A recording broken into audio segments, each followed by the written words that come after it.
القصة هاي راح تبين لك ان الظالم مهما حاول يغطي على جرايمه بيوم والله بيفضحها.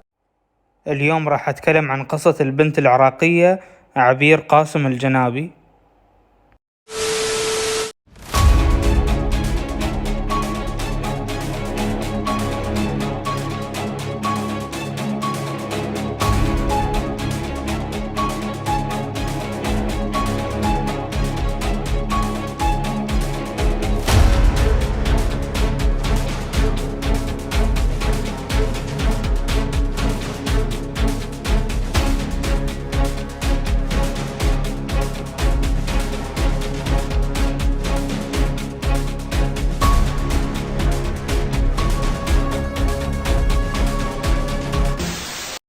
طبعا القصة اللي راح اتكلم عنها الحين صارت في العراق، وتحديدا ايام الاحتلال الامريكي. كان في بنت عراقية اسمها عبير. عبير هاي كانت بنت عمرها 14 سنة. عبير هاي كانت فتاة ذكية جميلة طموحة. زين، كانت تمتلك هذا جمال جذاب يعني شي وهذا، وكانت وايد شاطرة وتحب دراستها المدرسية. لكن في اشياء خربت عليها يعني كل شيء، خربت عليها مستقبلها. كان في شيء هذا يبعد هذا حوالي كذا كيلومتر من بيتهم. كان في هذا نقطة تفتيش أمريكية. المسكينة كانت كل ما تمر من عند نقطة تفتيش كانوا الجنود الأمريكيين ذيلا يتحرشون فيها. يعني تخيلوا وهي بنية عمرها 14 سنة، وهذيلا جنود وهذيلا ريايل كبار ايش حق يتحرشون فيها. المهم وعبير نفسها كانت خايفة منهم لدرجة انها ما قالت حق امها.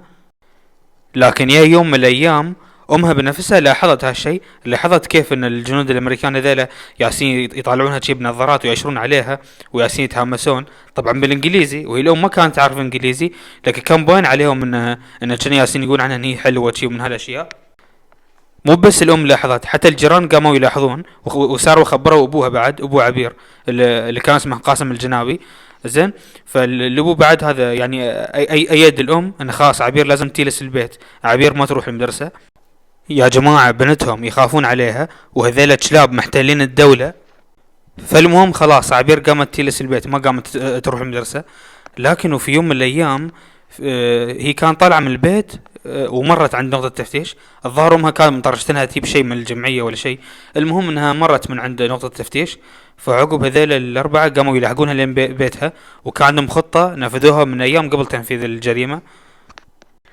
بعدين يوم لحقوها داهموا بيتها فجأة، ادخلوا عليهم في البيت. واللي كانوا موجودين في البيت هذا عبير وابوها وامها واختها الصغيرة هديل، وكان عندها اخوين اثنين كانوا في المدرسة. فكان في جنديين، واحد اسمه جيمس باركر والثاني اسمه بول كورتيز. هذول الاثنين خذوا عبير ودخلوها واحدة من الغرف، فصلوها عن باقي العائلة. كانوا يبون يدخلونها مكان بروحها. والاثنين اللي تبقوا هم ستيفن جرين واللي هو العقل المدبر لهالجريمة، والثاني اسمه جيسي سبلمان. هذول كانوا مانعين امها وابوها بانهم يدخلون ينقذونها. لكن طبعا عبير ما سكتت، عبير جالسة تصارخ. ومن صراخ عبير عرفت الام شو ياسين يسوون هالانجاس في بنتها.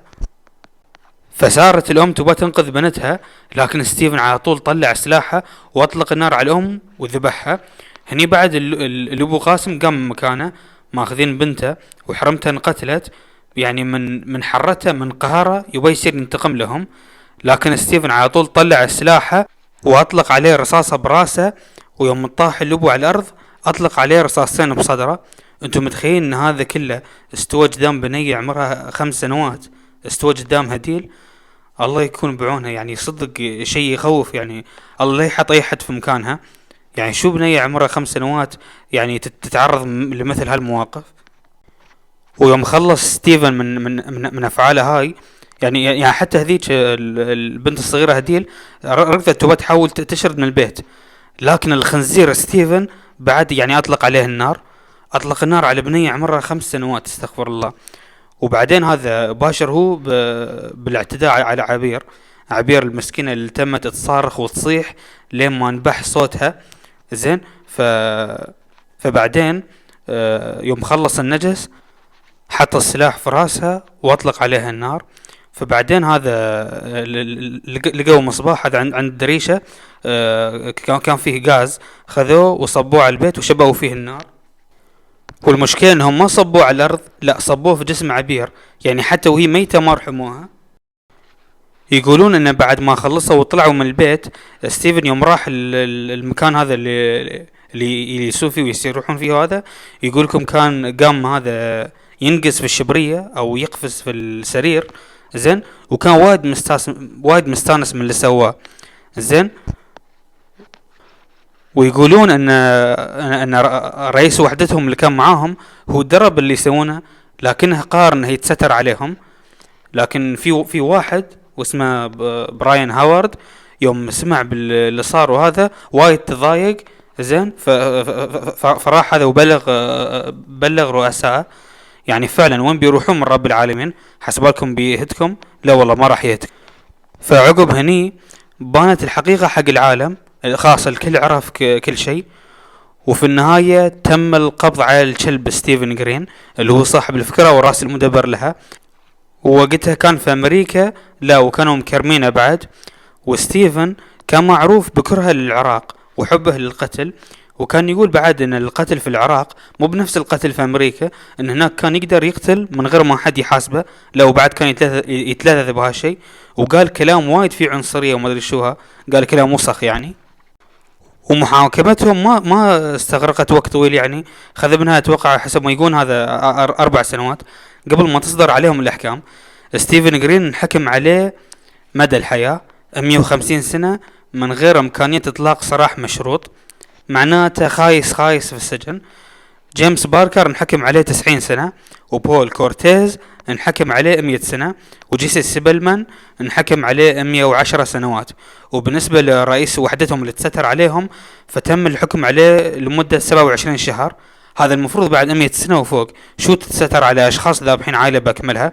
وكانوا هذيل المتطرفين الأمريكان المتطرفين وايد كانوا مهدين هذاك اللي بلغ عليهم، وكانوا مهدينه بالقتل، قالوا انه هو خان ربعه.